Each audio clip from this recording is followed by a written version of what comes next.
आपने जेपी आंदोलन किया था और उस समय में आपने जेल भी गया। तो बताइए उस समय का दौर क्या था और उस समय कितना ज़्यादा आप जनता के लिए काम करते थे? देखिए, वो तो हमारे जवानी का उम्र था। हम बिल्कुल मने जेल में भी मैं सबसे कम उम्र का नौजवान था। 3 जेलों में मैं रहा, सीवान, छपरा, मुजफ्फरपुर। बिहार के एक ऐसे शख्सियत से हम बात करेंगे, जो एक ही पार्टी में अपना पूरा जीवन बिता दिया, लेकिन पार्टी नहीं बदला। हम बात करने जा रहे हैं बिस्फी प्रखंड के परसौनी गांव के रहने वाले जहीर परसौनवी से। और देख रहे हैं इनका उम्र भी काफी ज्यादा हो चुका है। तो कि 90 के दशक में जहीर परसौनवी जब आंदोलन करने के लिए मधुबनी जाते थे तो पूरे कलेक्ट्रेट को घेर लेते थे। एक दौर था इनका और इन्होंने जब जेपी आंदोलन में अपना भागीदारी दिया तो जेल भी गए थे। और इमरजेंसी में 19 महीना तक जेपी आंदोलन में जेल खटकर इन्होंने जब वापस आया, बिस्फी विधानसभा से जहीर परसौनवी जदयू से चुनाव लड़े। पहले स्वागत है आपका द लाइव बिहार पे। आपका भी स्वागत। देखिए आपका उम्र काफी ज्यादा हो चुका है और जिस तरह से आपने एक ही पार्टी जदयू में अपना वक्त गुजार दिए हैं, आखिरकार जदयू से इतना स्नेह प्यार कैसे? पार्टी का उसूल, सिद्धांत और नेता पर विश्वास और भरोसा होता है। और दल बदलू की इज्जत न जनता में होती है न पार्टी में होती है। इसलिए मैंने हमेशा अपनी ही पार्टी में, अपने ही नेता के साथ, अपने ही उसूलों के साथ में लगा रहा। आपने जेपी आंदोलन किया था और उस समय में आपने जेल भी गया। देखिए, वो तो हमारे जवानी का उम्र था। हम बिल्कुल मने जेल में भी मैं सबसे कम उम्र का नौजवान था। और उस समय 3 जेलों में मैं रहा, सीवान, छपरा, मुजफ्फरपुर। 3 जेलों में? 3 जेलों में। कसूर क्या था आपका? और हमारा कसूर था कि हमने लोकतंत्र के लिए और प्रेस की आज़ादी के लिए और लोगों के मौलिक अधिकार को छीन लिया था उस समय की सरकार ने। तो तानाशाही के खिलाफ, सरकार की तानाशाही के खिलाफ आंदोलन हुआ था और लोकनायक जयप्रकाश नारायण का वो आंदोलन था। उस आंदोलन में बहुत सारे जो जमहूरियत पसंद लोग थे, इनकलाबी लोग थे, उनको गिरफ्तार किया गया था। और हम तो अपनी गिरफ्तारी देने गए थे। सीवान के पचरुखी में हम 5 लोग गए थे गिरफ्तारी देने। कौन कौन थे उसमें? उसमें जेजे जाफरी और कवि नागा अर्जुन और शहीद सहरवर्दी और राज इनकलाब, हम 5 लोग थे। और फिर वहाँ के लोकल विपेंद्र कुमार वर्मा, ठाकुर ज्वाला प्रसाद एडवोकेट, ये इन लोगों ने हम लोगों का साथ दिया। टोटल 11 लोग हम लोग पचरुखी में गिरफ्तार हुए थे और हम जनता सरकार का गठन करने के लिए गए थे। सिविल लाफरमानी का आरोप हम पर लगा था और उसके बाद हमको सीवान, छपरा जेल में रखा गया। और बाद में हमने जब कहा कि इतनी लंबी दिनों तक हम जेल में हैं, अपने परिवार से, अपने घर से बहुत दूर हैं, तो फिर वहाँ मजिस्ट्रेट ने हमको बुला करके क्लास दे करके बाज़ाब्ते यहाँ भेज दिया मुजफ्फरपुर जेल में। तो मुजफ्फरपुर जेल आए और तब तक के हम लोग 19 महीना, जब इमरजेंसी खत्म हुआ तब हमारी रिहाई हुई। अच्छा, ये बताइए कि उस समय में बिहार की सरकार किसकी थी?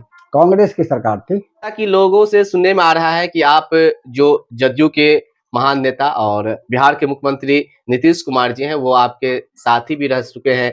आपको बजाबता वो स्टेज से जहीर परसौनवी आ गए हैं ऐसा कह के पुकारते थे, ऐसा भी दौर हुआ करता था। इसके बारे में थोड़ा चर्चा करेंगे। जहाँ तक नीतीश कुमार का ताल्लुक है, नीतीश कुमार के बुरे दिनों का साथी अगर कुछ है, कोई है, तो उस जमाने के हम लोग साथी हैं। समता पार्टी से भी पहले, जब नीतीश जी विधायक भी नहीं थे, मंत्री भी, सेंट्रल में मंत्री भी नहीं थे, बिहार में मुख्यमंत्री भी नहीं थे, उस जमाने से हम लोग नीतीश जी के साथ रहे हैं और उस जमाने के हम लोग साथी हैं। अच्छा, ये बताइए कि जिस तरह से नीतीश कुमार के आप बुरे वक्त के साथी हैं और उनका अच्छा दिन आया, बिहार के 8 मरतबा शपथ लेके मुख्यमंत्री बना, इस दौरान में किसी तरह की निजी फायदा आपको मिला या आप निजी फायदा के लिए उनके पास पहुंचे? देखिए, नीतीश कुमार निजी फायदा पहुंचाते भी नहीं हैं। और नीतीश कुमार से निजी फायदा के लिए हम कभी गए भी नहीं और हम लोग नाजायज काम नहीं करते हैं, न वो करते हैं।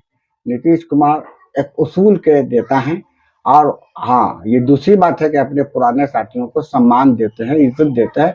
तो उन्होंने तो टिकट दिया ही, चुनाव हम लड़े ही अब जनता ने हमको नहीं पहचाना, जनता ने हमको वोट नहीं दिया। और हम लोग जात पात की राजनीति नहीं करते हैं। यहाँ बिहार में जात पात की राजनीति चलती है। उस जमाने में हमको हिंदुओं ने काफ़ी वोट दिया और मुसलमानों ने कहा कि हम तो कांग्रेसी हैं, हम तो आरजेडी है। आरजेडी हैं, तो ऐसा करके वोट नहीं दिया। लेकिन हिंदुओं ने हमको हाथों हाथ लिया। हमारे गांव में ही 10-12 हजार वोट है। हमारे गांव के ही मुसलमानों ने हमको नजरअंदाज किया, कहा दोस्त आदमी बहुत अच्छे हो लेकिन पार्टी नहीं अच्छी है। और ये कह करके, चूंकि बीजेपी से हमारी पार्टी का तालमेल था, जो उस सच्चाई दौर में भी जो सच्चाई है, तो 2000 में बीजेपी की वजह से मुसलमानों ने वोट नहीं दिया, लेकिन हमारे गांव के हिंदुओं ने खुल करके हमारा साथ दिया। तो अब बदकिस्मती भी होती है। अब उस सिलसिले में मैं सिर्फ यही कहना चाहता हूँ कि घर से निकलते ही किसी को मिल गई मंजिल और कोई मेरी तरह उम्र भर सफर में रहा। बहुत ही अच्छा लगा ये लाइन आपका। लेकिन जिस तरह से आपने राजनीतिक में और खासकर एक ही पार्टी में, हमको लगता है अंदाजन लगभग 35-40 वर्ष तो आप एक ही पार्टी में गुजार दिए होंगे। पूरी जिंदगी एक ही पार्टी में। मैं कभी भी कांग्रेसी नहीं रहा। मैं कभी भी अपनी पार्टी को छोड़कर दूसरी पार्टी में नहीं गया। उसूलों के साथ रहा और अपना लीडर हमेशा नीतीश कुमार को माना। आज भी मानता हूँ, कल भी मानता रहूंगा। सन 2000 ईस्वी में जब आपने बिस्फी विधानसभा से चुनाव लड़ा था और जदयू से आपको टिकट मिला था, तो उस समय में टिकट मांगने के लिए आप गए थे या टिकट बुला कर दिया गया ना था? ना, हम कभी मांगने नहीं गए और उसके बाद भी हम कभी मांगने नहीं गए। नीतीश जी का मोहब्बत है, प्रेम है और उन्होंने बुला करके टिकट दिया था। हम और उसके बाद फिर अगर वो समझेंगे हमारी ज़रूरत कहीं है पार्टी में, तो वो फिर अपनी जगह फिर बुला लेंगे, फिर इज्जत देंगे, सम्मान देंगे। पता चला है कि 80-90 के दशक में आप जब युवा हुआ करते थे, तो जब किसी तरह की समस्या जनता के बीच आया करते थे, तो आप कलेक्ट्रेट तक घेर देते थे। कितना हद तक ये सही है? देखिए, आंदोलन तो हमेशा करते रहे हैं और गरीब की आवाज़ को हमेशा उठाते रहे हैं। बिस्फी प्रखंड में कितना धरना प्रदर्शन दिया, कलेक्ट्रेट पर कितना धरना प्रदर्शन दिया। और सिर्फ पार्टी ही नहीं, पार्टी के अलावा भी जब कभी शाबानों वाला जुलूस हमने निकाला। मस्जिद और कब्रिस्तान की ज़मीन पर सरकार कब्जा कर सकती है। अपनी सरकार में भी 79 में अपनी सरकार थी और मस्जिद और कब्रिस्तान की ज़मीन पर इलाहाबाद हाई कोर्ट ने फैसला दिया था कि सरकार कब्जा कर सकती है, सरकार उस पर सिनेमा हॉल बना सकती है। तो उसके खिलाफ एहतजाज किया था सबसे पहले और बहुत बड़े पैमाने पर 20,000 लोगों को लेकर के कलेक्ट्रेट को घेर लिया था। और कलेक्टर को मैंने कहा था कि आप नीचे आइए, हमारा कोई डेलीगेशन ऊपर नहीं जाएगा। और कलेक्टर टी रंत कुमार थे, वो खुद नीचे आए और उन्होंने कहा कि आप तो उर्दू में दरख्वास्त दे रहे हैं। बिल्कुल, हम उर्दू ही में दें। और दिया हमने दरख्वास्त और मेमोरेंडम जो मांग था वो दिया। और उसके बाद लोगों ने, और खामोश जुलूस था वो, तो वो सब होता रहा है हमेशा। आप काफी ज्यादा उम्र हो चुका है आपका और जिस तरह से आपने इतना टाइम दिया राजनीतिक में, खासकर एक ही पार्टी जदयू में, अब क्या जनता की समस्या किसी तरह की आती है तो आप घर बैठे उस प्रॉब्लम के लिए आप सरकार से मांग करते हैं या फिर कलेक्ट्रेट तक जाते हैं? देखिए, जहाँ तक कलेक्ट्रेट का सवाल है, अस्पताल जाने का सवाल है, ब्लॉक जाने का सवाल है, जो कभी भी ऐसी ज़रूरत पड़ती है तो खिदमत का जज्बा आज भी है। और कभी टेलीफोन से, मोबाइल से या ख़त किताबत से काम चल जाता है तो ठीक है, नहीं तो जाना पड़ता है। तो मैं आज भी जाता हूँ, कलेक्टर से भी मिलता हूँ और एसपी से भी मिलता हूँ। और जो लोगों की खिदमत है, जो लोग मजबूरों, गरीबों, बेज़बानों के लिए आज भी मैं हर वक्त हाजिर रहता हूँ। और सबको मालूम है कि हमारे यहाँ कोई भी आता है, हिंदू, मुसलमान, नौजवान, बूढ़ा, बूढ़ी, कोई भी आ गए तो उनके लिए मैं हर वक्त तैयार रहता हूँ। सच्चाई ये है कि बिहार के मुख्यमंत्री नीतीश कुमार जी जो हैं वो कभी राजद के साथ रहते हैं तो कभी एनडीए के साथ, और इस वक्त एनडीए के साथ है। मुसलमान थोड़ा सा घबरा गए हैं कि क्या होगा विधानसभा चुनाव जो 2025 आ रही है, उसमें क्या मुख्यमंत्री नीतीश कुमार जी बनेंगे या तेजस्वी यादव बनेंगे? इसको लेकर क्या कहना है? देखिए, इस सिलसिले में मैं सिर्फ यही कहूँगा कि आज अगर बिहार में हिंदू मुस्लिम एकता है, भाईचारगी है, शांति का माहौल है, अमन कायम है, तो वो नीतीश कुमार की वजह से है।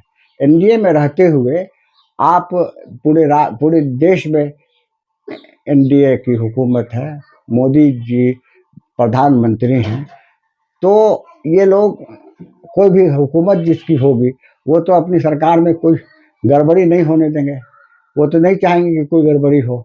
और लेकिन इसके बावजूद आज हिंदुस्तान में, आसाम में, बगल में यूपी है वहाँ, या फिर उत्तराखंड में हमेशा कुछ न कुछ मसाइल रहते हैं और अक़लियत वहाँ के परेशान हैं। लेकिन क्या बिहार में भी परेशान है?